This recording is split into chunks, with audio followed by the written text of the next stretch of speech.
Boa noite, irmãos. Graça e paz de Jesus. É muito bom estar aqui com vocês novamente.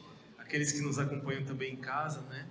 Que o Senhor possa, onde você estiver, quando você estiver acompanhando essa palavra, também ser abençoado. Zé, obrigado pela visita. Muito bom ter você aqui. Zé da Água está aqui com a gente. Obrigado. Deus abençoe. Muito bom estar aqui com você. Receber você aqui na nossa casa. Seja bem-vindo, viu? A gente ama muito você. Meus irmãos, vamos abrir, sem mais delongas, as nossas Bíblias no livro de Efésios. Como nós estamos nessa série de mensagens sobre o livro de Efésios, e de tempos em tempos eu procuro sondar os principais assuntos que se levantam, que se tornam importantes serem respondidos. E eu ouso dizer, sem nenhum tipo de pesquisa, nem de uma forma bem empírica, assim, que o assunto do momento é a gente responder o que é ser igreja. Eu acho que nós precisamos urgentemente mergulhar nessa realidade, responder isso de maneira profunda, entender de fato o que significa isso em um tempo de tanta volatilidade, em um tempo de tanta liquidez, de tanta futilidade. Nós precisamos entender profundamente o que é isso. Eu sei que nesse tempo, na semana passada, nós tivemos um tempo glorioso, e eu espero que no dia de hoje a gente possa continuar nesse mesmo espírito, continuando a buscar o que de fato significa ser igreja. E como nós falamos no domingo passado, a carta de Efésios foi bem explicada aqui pelo pastor Juliano. Ela é uma carta do apóstolo Paulo, uma carta geral. Alguns ousam dizer que essa foi uma carta realmente não especificamente só para a cidade de Éfeso, mas para todas as igrejas daquela região e todas as igrejas cristãs que estavam ali sob o cuidado do apóstolo Paulo.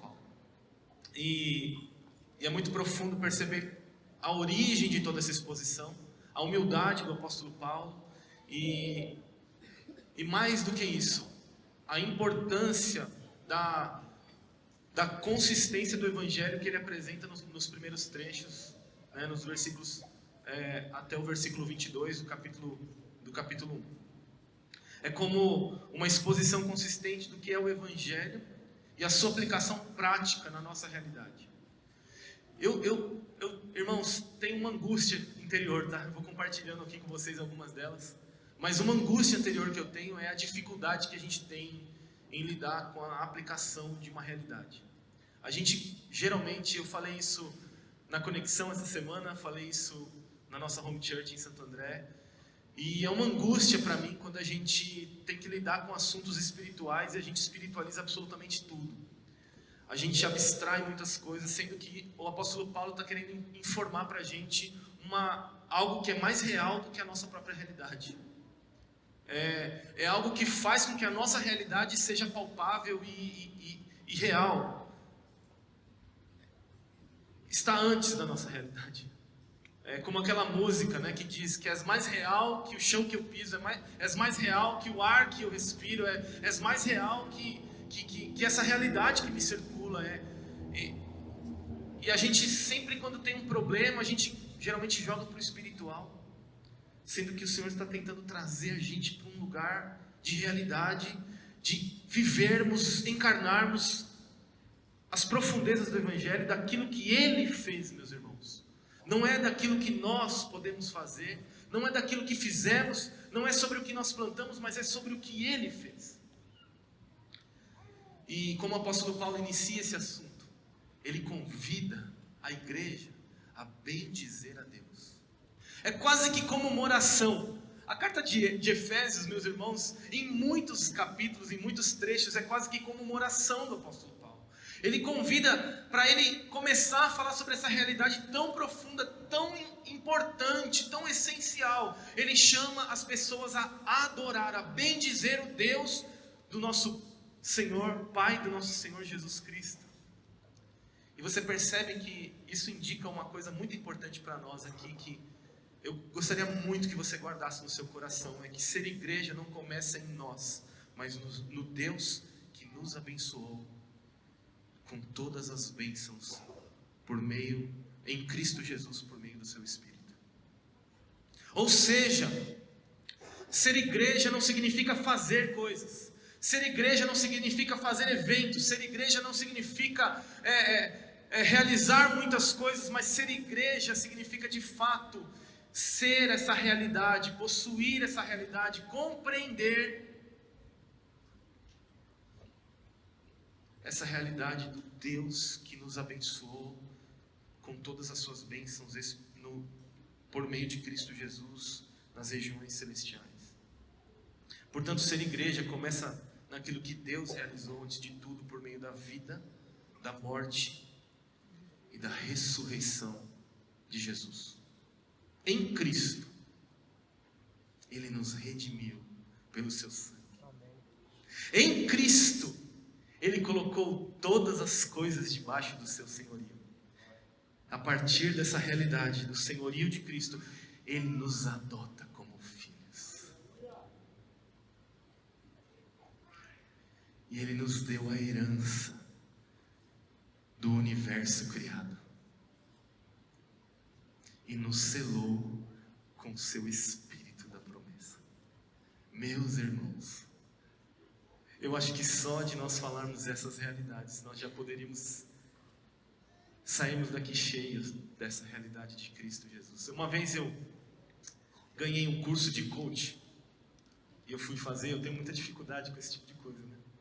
Eu já comentei com os irmãos, e teve uma parte desse curso, né? E eu não gosto de coach, mas eu não critico quem faz, não tem problema nenhum com isso.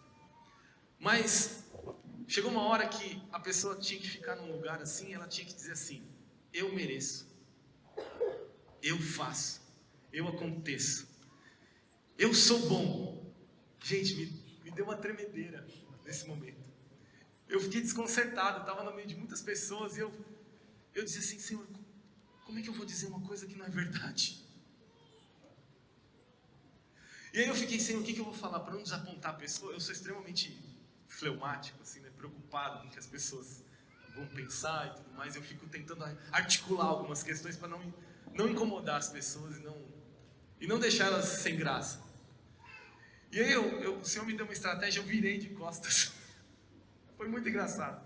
E eu comecei a dizer: em Cristo eu mereço, em Cristo eu sou bom, em Cristo eu faço, em Cristo eu aconteço. Porque, meus irmãos, se tem alguma coisa que é a maior verdade do universo, é que nós, por nós mesmos, não podemos fazer e controlar um fio que cai da nossa cabeça.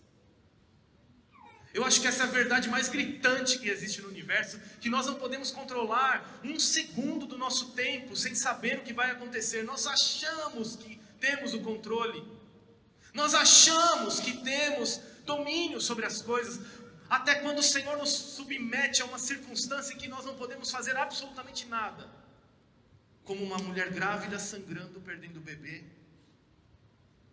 Impossível de se você fazer alguma coisa. E John Bunyan disse uma coisa muito importante, que você pode fazer muitas coisas até orar e nada depois de orar. É mais ou menos assim nas minhas palavras, ele não disse isso, mas estou traduzindo aqui para vocês. E é muito interessante perceber que nessa segunda etapa, depois do apóstolo Paulo ter apresentado um evangelho tão glorioso, com profundezas tão incríveis, ele não tem nada mais a fazer, meus irmãos, do que a orar.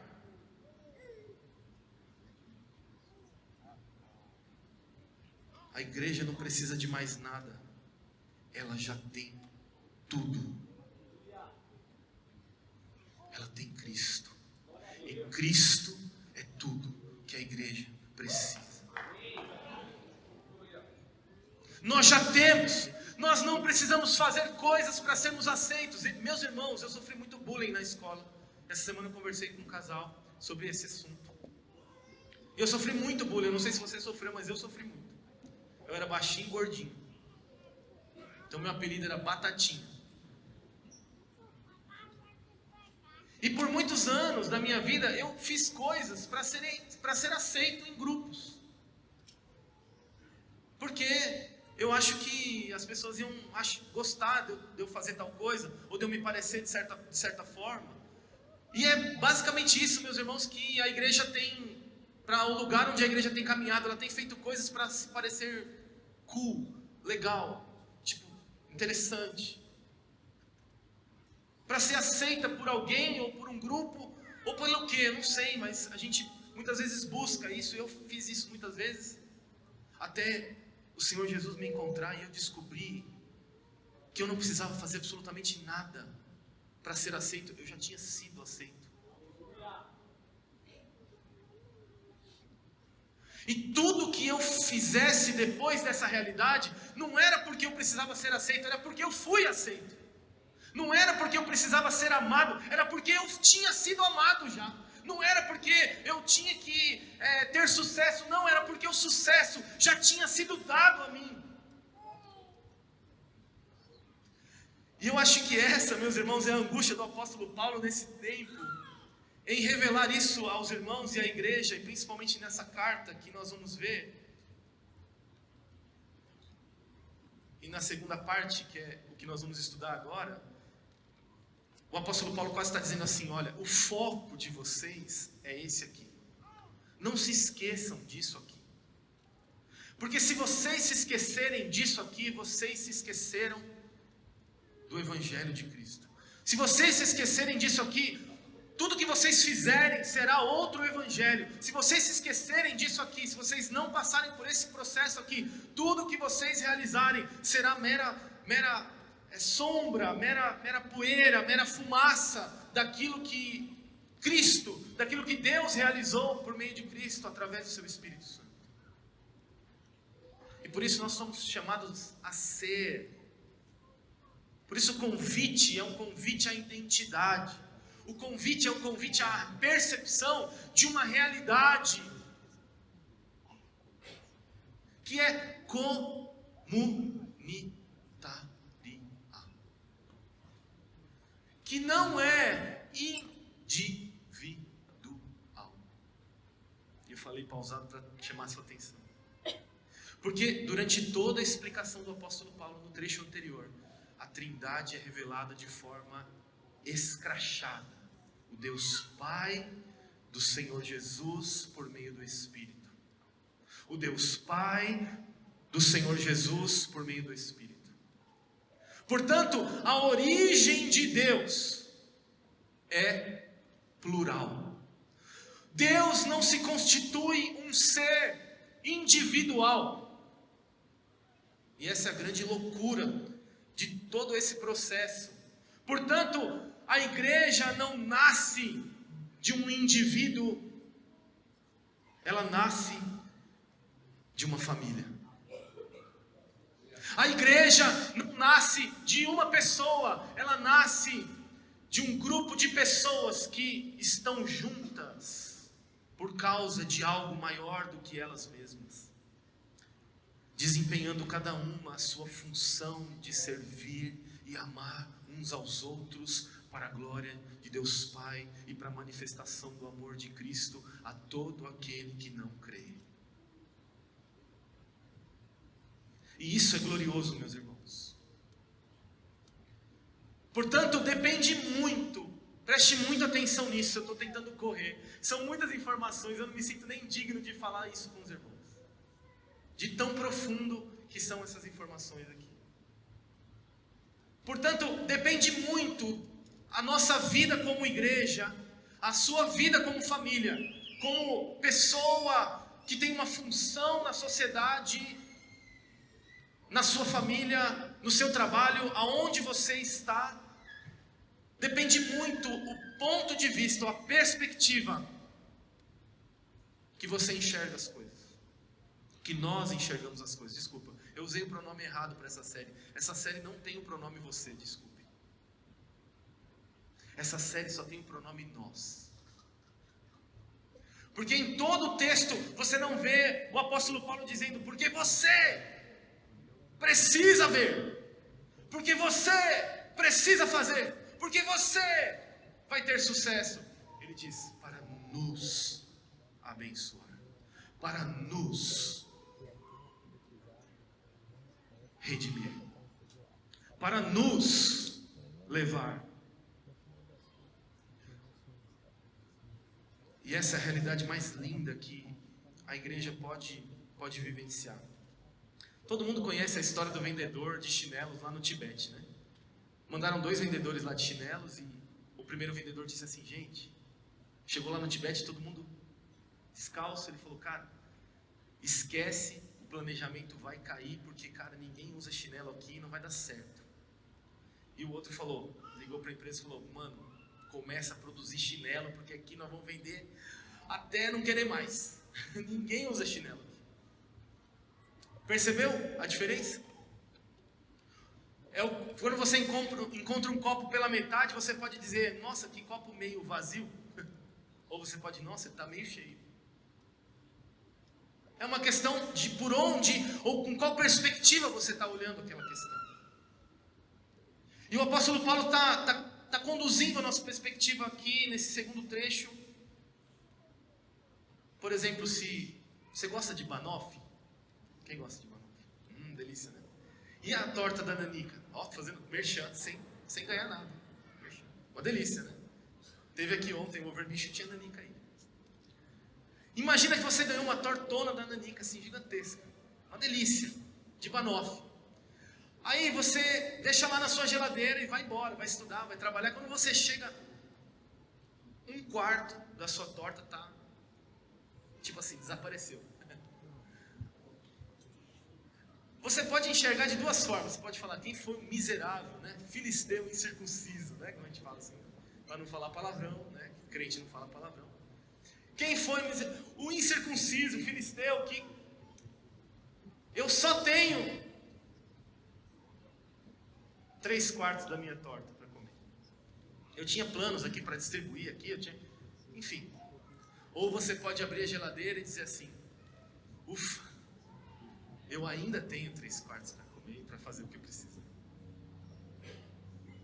O apóstolo Paulo está querendo mostrar para a gente que é por aí que a coisa vai se desdobrar nesse próximo capítulo, no capítulo de hoje. Ele está nos dizendo com esse trecho que há algo em que nós precisamos nos concentrar, mais importante do que outras coisas. E é por esse motivo que o apóstolo Paulo faz o quê, irmãos? Ele faz um treinamento de executivos? Não. Ele faz o quê? Ele faz um planejamento estratégico? Não. Ele faz um plano de ação? Não. Ele faz um plano de vendas? Não. Meus irmãos, o apóstolo Paulo ora. Ele ora.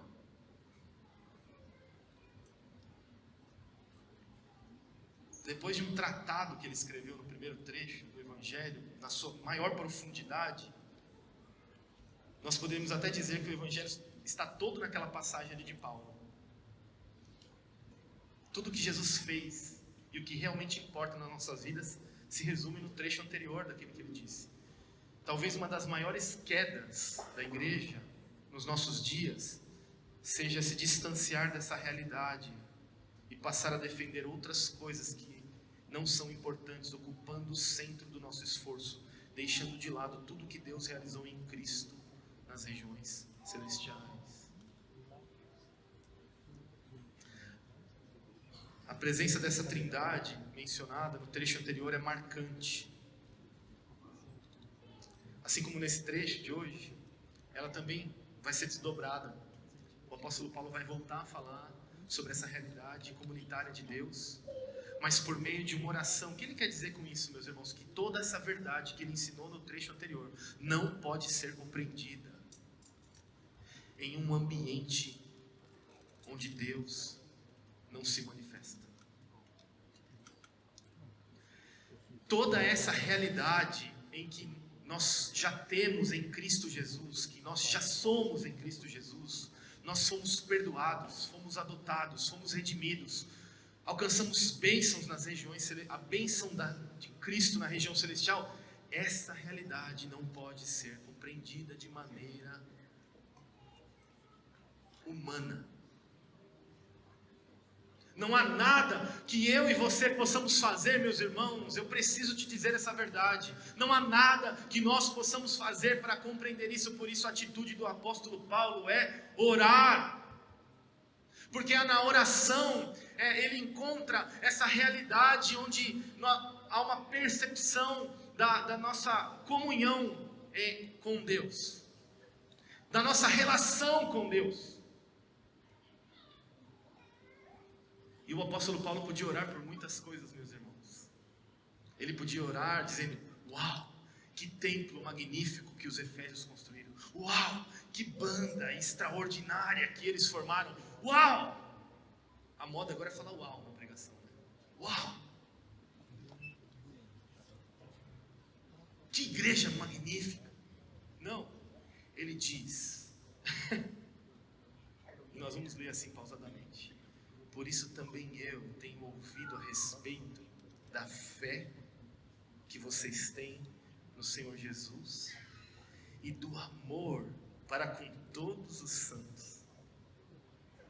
Não cesso de dar graças por vocês, mencionando-os nas minhas orações. Qual o motivo que leva o apóstolo Paulo? Meus irmãos, nós estamos falando do apóstolo Paulo, tá? Que o Juliano já explicou quem ele é no domingo passado. Se você não assistiu, vai lá no YouTube e assiste. É muito louco. O cara era incrivelmente bem preparado, incrivelmente pronto para a tarefa de espalhar o evangelho por todo o mundo gentil. E se o apóstolo Paulo está dizendo que ora por alguma coisa, meus irmãos, você tem que prestar atenção pelo que ele ora. É mais ou menos isso que a gente quer dizer aqui. E ele não orou por nada mais, nada menos do que a fé e o amor que os efésios estavam manifestando. E somente isso era motivo. Nós temos muitos motivos, né, meus irmãos, para agradecer. Muitos motivos. Nós temos milhares de motivos para agradecer ao Senhor. Mas o apóstolo Paulo, incessantemente, ele diz: eu não cesso de dar graças ao Senhor pela fé e pelo amor que vocês têm entre vós. Para mim, o apóstolo Paulo está dizendo os dois pilares que você vai ouvir durante toda essa série de mensagens. Eu não sei se você já ouviu na mensagem anterior. Eu não estava, eu assisti um trecho, não consegui assistir tudo, tá, irmãos? Vou confessar aqui. Que é em que o livro de Efésios está dividido. E na primeira parte, do capítulo 1 até o capítulo 3, no final do capítulo 3, nós vamos perceber o primeiro pilar do Evangelho, que é como um indicativo da razão por que nós existimos. Veja, não é o fazer, é um porquê nós fazemos. Porque o fazer não vem primeiro.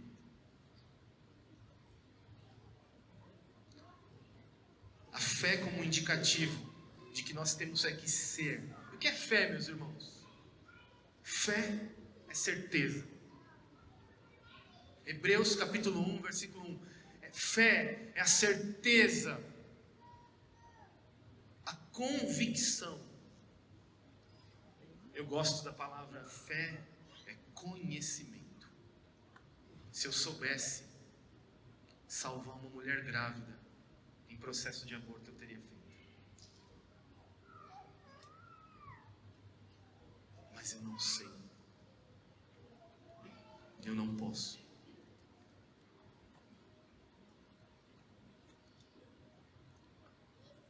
Portanto, se você faz alguma coisa e você não consegue explicar a razão por que você faz, eu sugiro que você pare de fazer.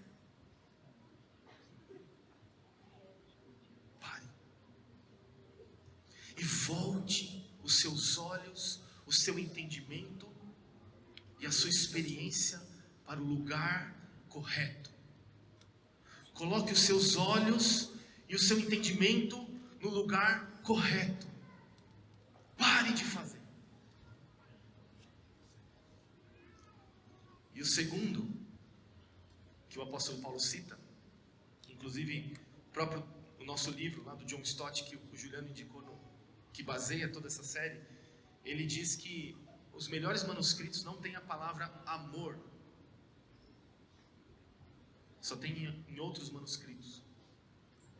E ele diz que, indiferentemente dos melhores não conter a palavra amor, é muito interessante que,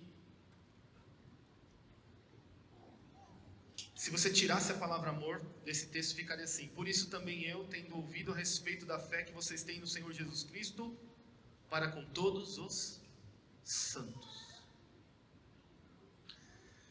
É como se essa fé, que é a mesma fé de Hebreus capítulo 11, versículo 1, apontasse para um conhecimento e uma fidelidade que está presente nas relações. Portanto, é possível duplicar o sentido desse texto dizendo: é a fé para o conhecimento de Jesus e a fé para a relação com a igreja. É o conhecimento para indicar a motivação e o conhecimento para dirigir a ação. Um conhecimento que indica, motiva, dirige a motivação, o que nos move, e o conhecimento que indica, que ordena a ação, a aplicação, o realizar. E qual é o realizar da fé? É o amor. O realizar da fé são as obras práticas do amor. Por isso estão dois pilares monumentais, meus irmãos, do Evangelho de Jesus: o conhecimento do Cordeiro de Deus que tira o pecado do mundo, que nos leva a amar o próximo como a nós mesmos e como Ele amou os seus discípulos. É uma fé que nos leva a dizer a razão pelo qual nós existimos e vivemos, e uma fé que nos leva à prática, que nos leva a nos doarmos, que nos leva à morte, como nós falamos hoje durante essa semana passada sobre o Jesus da cruz nas homes em vários lugares. Sem esse conhecimento, sem esse indicativo do Evangelho, você não pode fazer alguma coisa, porque não será o Evangelho. Tudo que você fizer sem o indicativo do apóstolo Paulo no trecho anterior, sobre o que Deus realizou em Cristo Jesus, nos dando todas as bênçãos espirituais nos lugares celestiais em Cristo Jesus. Tudo que você fizer sem a compreensão viva desse indicativo, todo o imperativo da sua vida será vão. O apóstolo Paulo replica isso em muitas passagens, meus irmãos. A mais áurea de todas é Coríntios capítulo 13. O amor, o amor, o amor.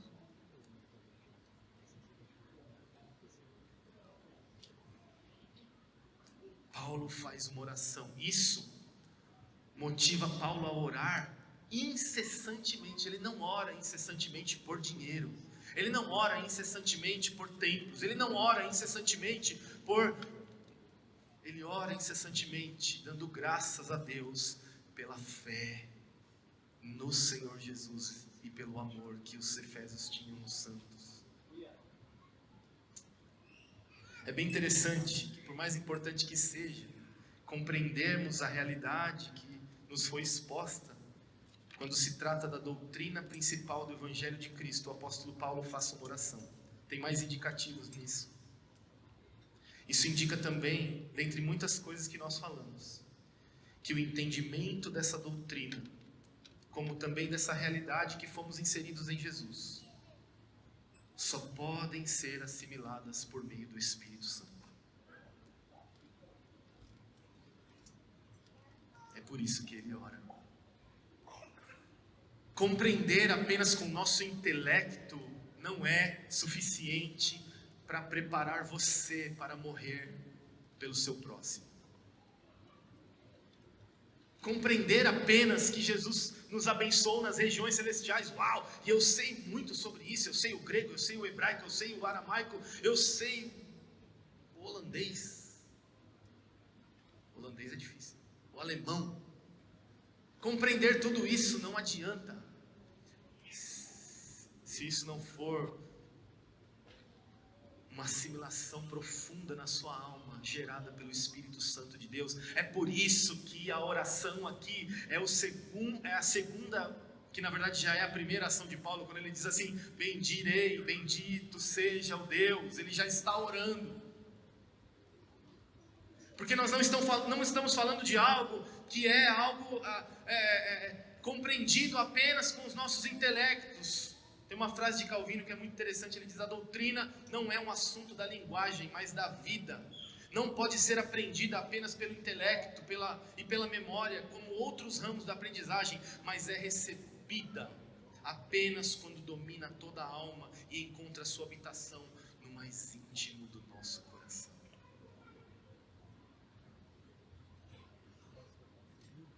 Entender o Evangelho, meus irmãos, é algo tão profundo que só pode ser realizado pela ação de Deus e apenas na oração incessante e perseverante que percebemos a manifestação de Deus entre nós. Eu ouvi uma frase do Bob Sorge nessa semana que diz assim: ore até que Deus lhe responda, mesmo que seja um não.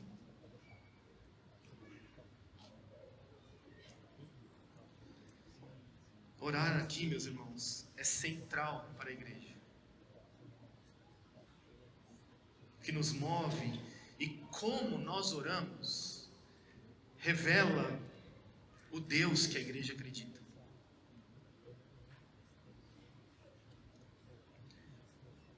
Não orar por orar, mas o Senhor está convidando a gente também aqui a seguir o ensino de Paulo pela oração. Percebam por que ele estava orando. Por que Paulo estava orando, meus irmãos? Versículo 17, vamos ler.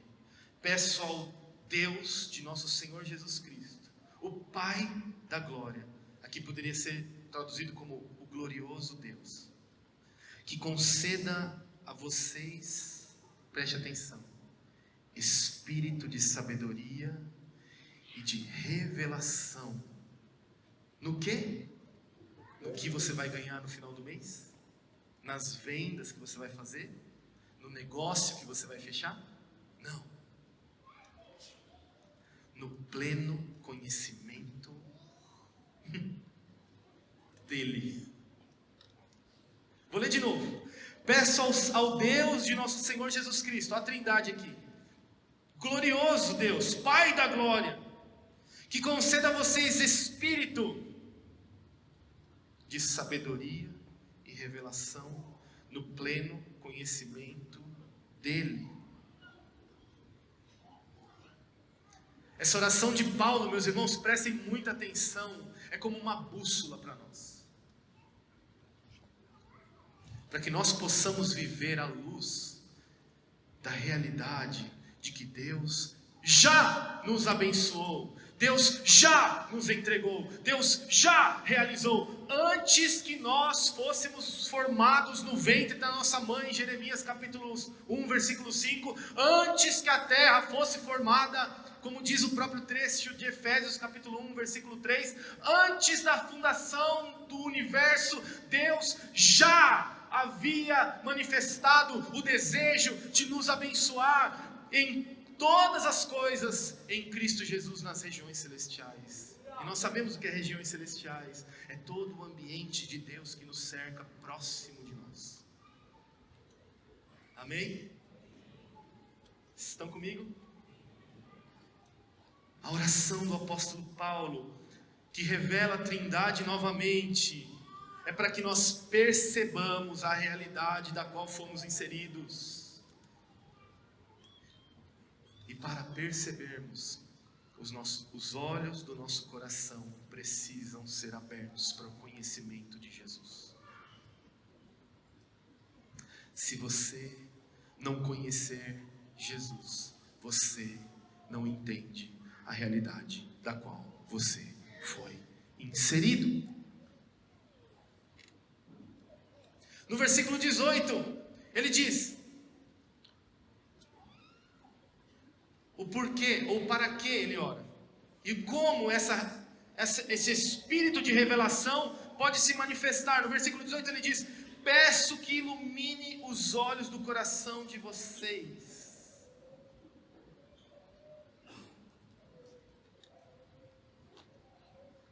Peço que ilumine os olhos do coração de vocês, para que vocês saibam qual é a esperança da vocação de vocês, qual é a riqueza da glória da sua herança nos santos, e qual é a suprema grandeza do seu poder sobre nós, os que cremos, segundo a eficácia da força do seu poder. Eu li o 18 e 19. O que é esse espírito de revelação? Muitos buscam conhecer o futuro, meus irmãos. Mas eu posso dizer uma coisa: o futuro, o nosso futuro, tem uma palavra: Jesus. Você quer saber o seu futuro? Jesus. Você quer saber o que vai acontecer amanhã? Jesus. Jesus está no nosso futuro. Jesus está segurando o nosso futuro. Eu não preciso me preocupar com o meu futuro, porque Ele já está lá. E se Ele já está lá, eu vou chegar lá também, por causa dEle. Por isso, meus irmãos, cuidado. Porque eu vejo muitos de nós buscando revelações específicas da parte de Deus, para que nós façamos algo ou deixemos de fazer algo, e às vezes nós nos emocionamos, e é lindo como Deus fala conosco pessoalmente, mas no nosso futuro está escrito uma palavra, e essa palavra é o Cristo de Deus está nesse lugar, e Ele está voltando para consumar todo o plano de Deus, e unir céus e terra, e fazer uma nova terra e um novo céus, e essa é a nossa herança, e esse é o nosso futuro. Não importa se você é rico, pobre, se você é doente ou são, se você é inteligente ou burro, se bem que eu não acredito nisso, mas não importa. O que importa é se você crê, e se você ama, e se você entende, e se os olhos do seu coração foram abertos para ver o que o apóstolo Paulo está rogando aos Efésios. Nós sofremos um efeito de Gênesis 3, a queda do homem, meus irmãos. Durante quanto tempo nós vivemos em autonomia? Essa autonomia aqui agora não é uma questão de perspectiva. Inicialmente o apóstolo Paulo está dizendo: essa é a perspectiva que vocês precisam ver. Tudo vocês precisam ver na perspectiva do Evangelho de Cristo. Mas agora é uma questão de cegueira mesmo. Quando o apóstolo Paulo diz que os olhos do coração de vocês sejam iluminados, é porque nós somos cegos. Nós não conseguimos enxergar um palmo na nossa frente das grandezas que Deus, insondáveis, que Deus já nos deu em Cristo Jesus. Por isso nós nos preocupamos. E é normal, nós somos humanos. Mas o apóstolo Paulo está dizendo que os olhos dos seus corações sejam abertos. É porque nós somos cegos, porque muitos anos vivendo em autonomia de Deus, independente de Deus. Deus precisa nos livrar dessa autonomia de Gênesis 3. Essa é a primeira coisa que Paulo... Por que Paulo ora? Por que tipo de conhecimento Paulo ora? Paulo ora para que os olhos dos nossos corações sejam abertos. Segundo, Paulo ora no versículo 18 19 ali, né, nesses 2 versículos, ele diz assim: para que saibam, na parte B do versículo 18, qual é a esperança da vocação de vocês. Meus irmãos, nós não vivemos para comprar uma casa, nós não vivemos para pagar contas, boletos. Eu sei, pode parecer isso, mas não é. Nós vivemos na expectativa do cumprimento de toda promessa que Deus fez e realizou em Jesus Cristo.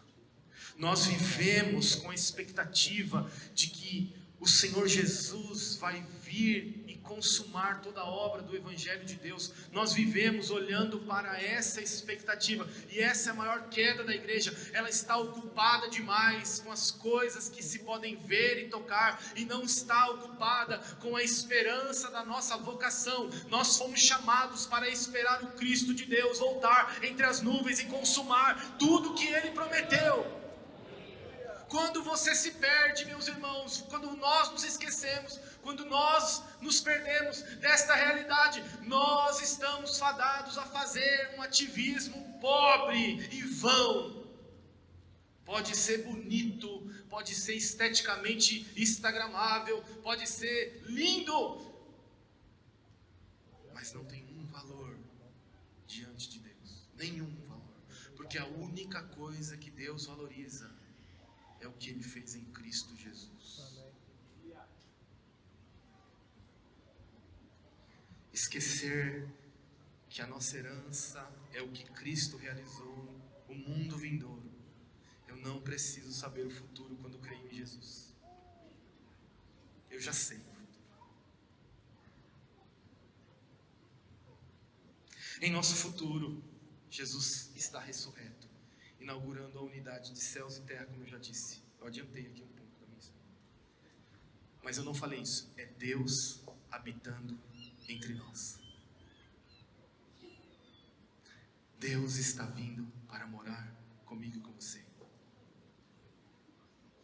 E pela terceira coisa que Paulo ora aqui no versículo 19, ali finalzinho do versículo 18, qual a vocação de vocês, qual é a riqueza da glória da sua herança nos santos, a suprema grandeza do seu poder.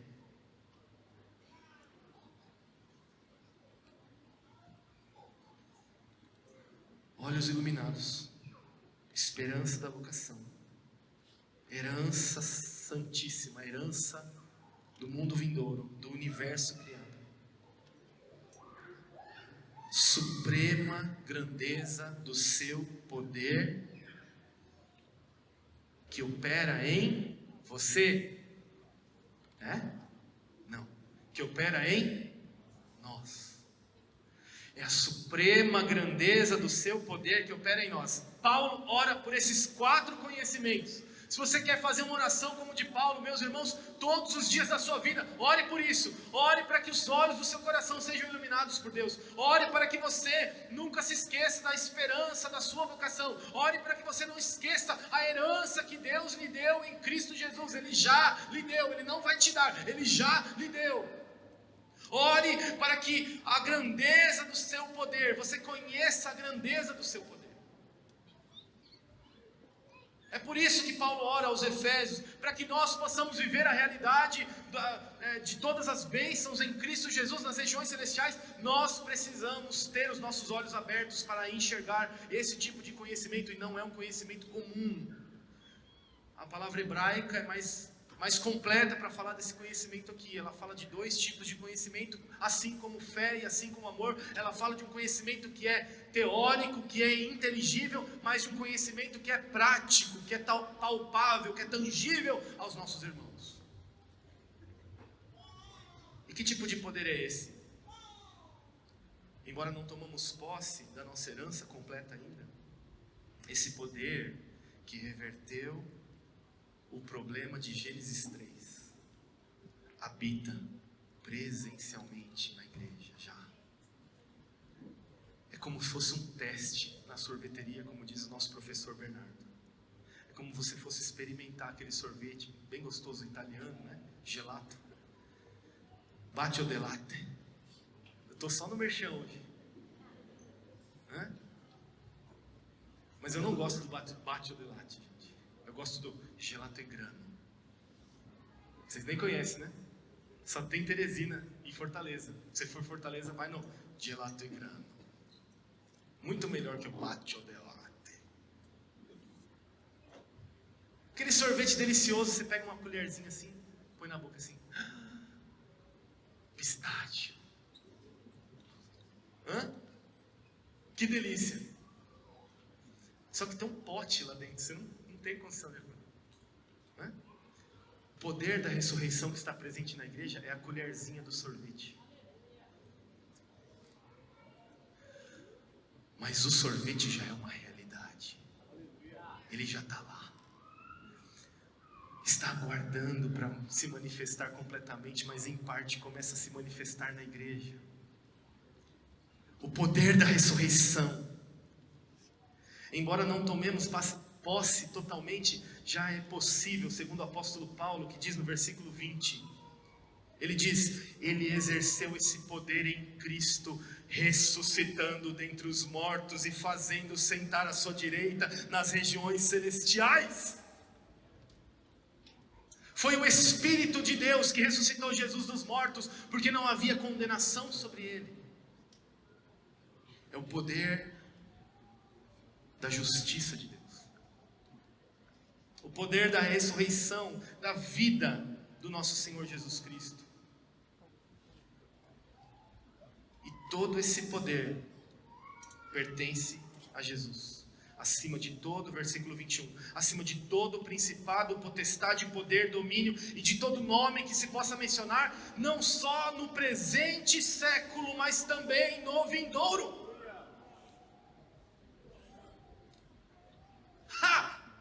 Olha o futuro aqui, ó.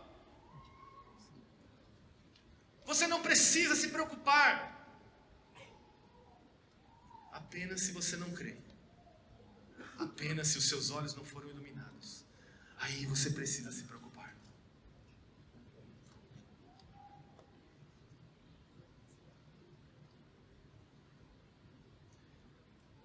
Versículo 22 e 23, ele conclui. Eu preciso acelerar aqui, que tem tanta coisa, mas não dá, né?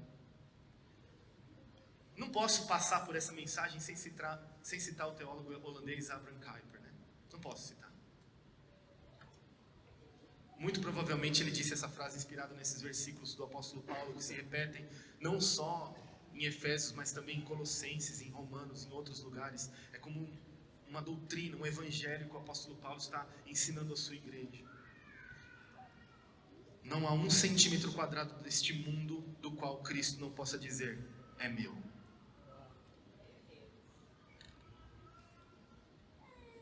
Teólogo holandês, primeiro-ministro, uma série de coisas ele foi. Tudo que fazemos em nosso dia a dia, picar cebola e alho que nos faz chorar. Alhos cheira a mão, né? Levar o nosso filho na escola, fazer lição de casa com o filho, cozinhar, dirigir, trabalhar.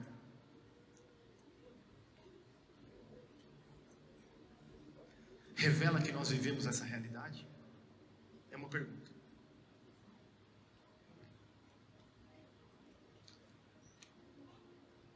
Se não, nós não estamos nela.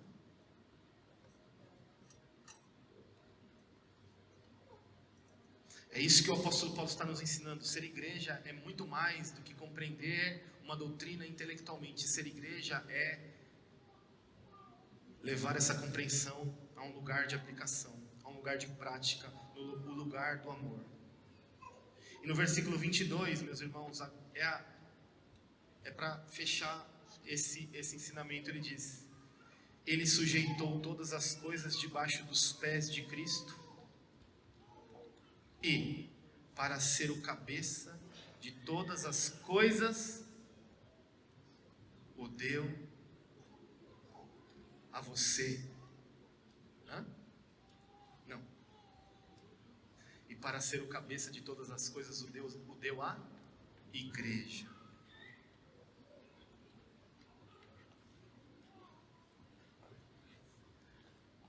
Versículo 23, a qual é o seu corpo, a plenitude daquele que a tudo enche em todas as coisas. Meus irmãos, eu vou ler de novo. Ele sujeitou todas as coisas debaixo dos pés de Cristo, para ser o cabeça sobre todas as coisas, o deu à igreja. Cristo dado à igreja como cabeça, a qual aqui é a igreja, tá? A qual a igreja é o seu corpo. Continuando sobre a igreja, a plenitude daquele que tudo enche em todas as coisas. Meus irmãos, o enchimento de todas as coisas é Cristo. Ele é o único eu sou. Eu sou o que sou. Eu sou o que precisa ser. Eu serei o que precisa ser. Cristo enche todas as coisas em todos os lugares. Mas Ele faz isso por meio da igreja. Meu Deus. O que vem depois disso é perigoso. A minha pergunta para encerrarmos essa reflexão sobre esse texto é: por que o mundo está vazio?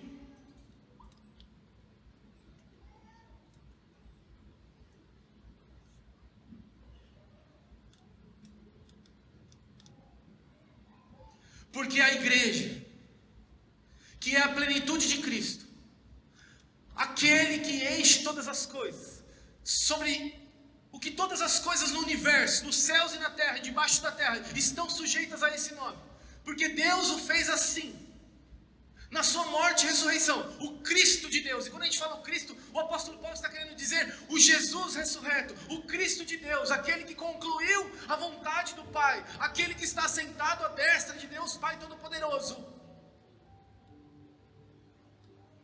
Não enche o mundo. E se o mundo está vazio, é porque nós, que somos a plenitude de Cristo, que é tudo isso, não enchemos o mundo.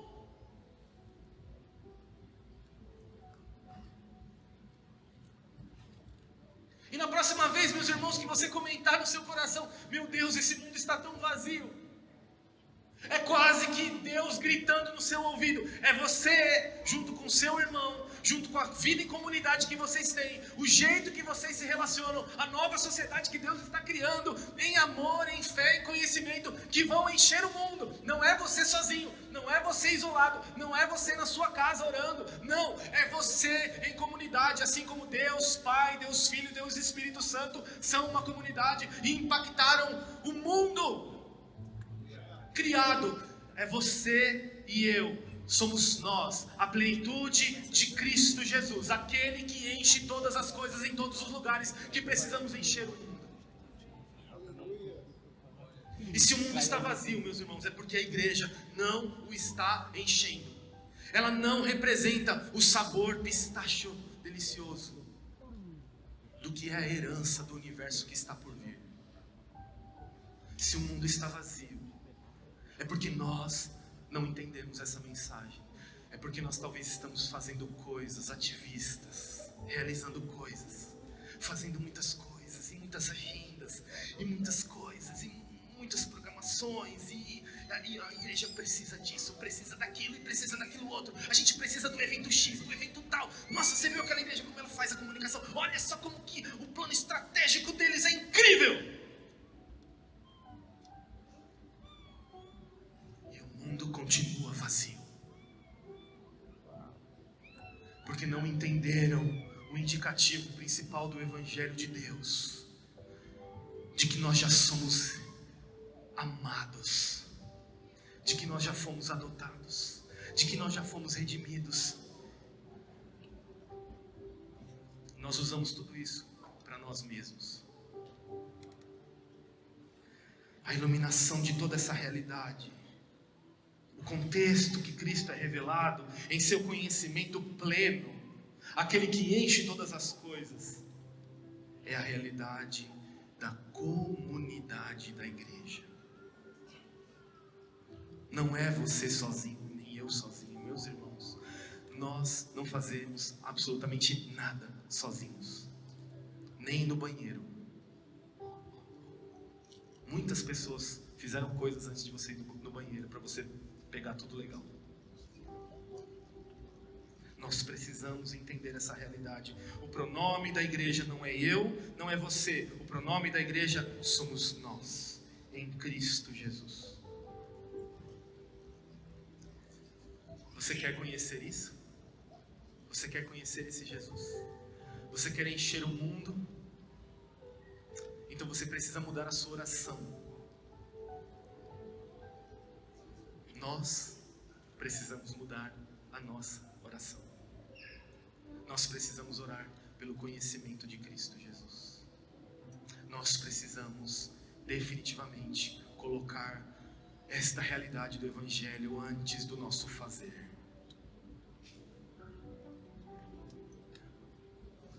Mas é Deus que faz isso, por isso você não pode fazer com seu esforço. E eu queria convidar a igreja nessa noite a juntos buscarmos, orarmos por isso aqui, pelo conhecimento da herança, pela esperança da vocação, pela grandeza do poder da ressurreição e do que significa ser a plenitude do Cristo que enche todas as coisas.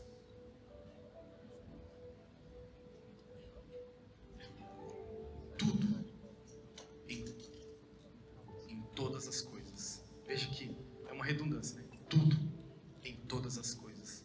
Tudo em todas as coisas. É o Cristo que enche. Amém? Eu queria convidar você a orar, fechar os seus olhos e buscar a presença de Jesus agora. Nós vamos cantar essa canção e eu quero que você cante na perspectiva foco, foco, foco, foco. O foco, o nosso foco na nossa oração, quando você orar na sua casa, quando você orar na igreja, quando você orar com a sua família, aonde nós estivermos, nós precisamos orar por fé e amor. Nós precisamos orar para que os nossos olhos sejam iluminados, para conhecer a esperança da qual nós fomos chamados, para saber a grandeza do poder, do supremo poder. Nós precisamos orar para que nós possamos entender a herança que nos foi dada em Cristo Jesus. Nós precisamos orar, ore por isso. Meus irmãos, não desperdice esses minutos, ore por isso. Nós vamos cantar, cante essa canção como uma oração, mas eu queria que você orasse por isso. Queria que nós orássemos aqui juntos, pelo conhecimento do Cristo que transforma o mundo, o conhecimento do Cristo que enche tudo em todas as coisas, por meio da igreja de Deus, por meio da igreja de Jesus. Se você ama Cristo, mas não ama a igreja de Deus, você não entendeu o Evangelho de Deus. Se nós amamos a Cristo e não amamos a igreja de Deus, a igreja dele, nós não entendemos que ela é a plenitude do Cristo que enche todas as coisas, em tudo.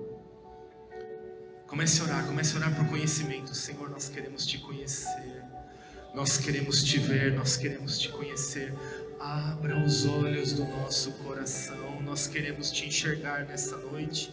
Nós queremos te enxergar na nossa segunda, na nossa terça, na nossa quarta, na nossa quinta, na nossa sexta, no nosso sábado, no nosso domingo. Nós queremos te ver, nós queremos te ver, nós queremos te ver. Ilumina os olhos do nosso coração, ilumina os olhos do nosso coração. Revela-nos, Senhor, a ti, revela-nos a ti, revela-nos Jesus, revela-nos o Cristo, revela-nos o Jesus ressurreto, revela-nos, enche a tua igreja com espírito de revelação e sabedoria, para conhecer as insondáveis mistérios e grandezas e profundezas do teu amor, de quem tu É para isso que nós queremos orar. Em meio às nossas tribulações, em meio às nossas dores, em meio às nossas transgressões, os nossos pecados, nós queremos conhecer a Ti, o poder dos Seus sofrimentos e da ressurreição